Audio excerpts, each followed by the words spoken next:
we got a 1936 Ford Tudor, which is a Tudor, and one of my favorite cars, to tell you the truth. You know, I wish these things weren't so astronomically priced today.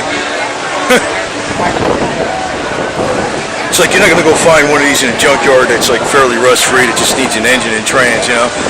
No more. No. Back in 1958, you find loads of these in the junkyard.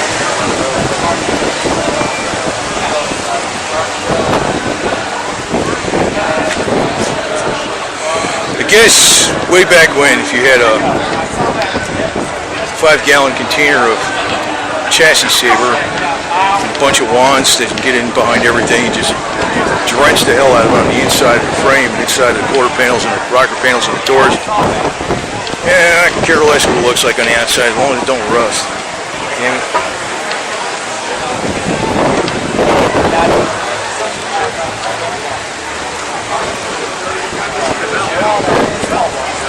This is a nice car too, man. Even with, you know, the way this thing is set up, it's lowered but not crazy lowered.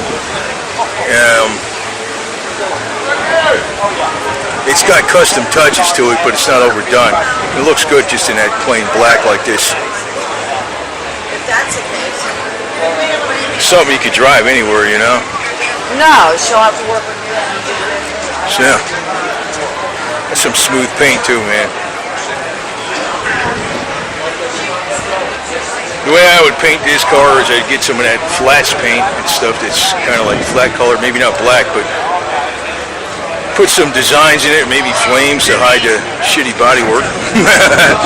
He said as long as it ain't working rusted, I don't give a damn. Your fuel filler up tank.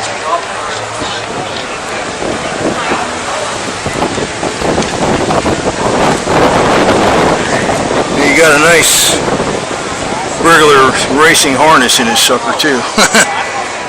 It's probably backed up by something pretty hairy.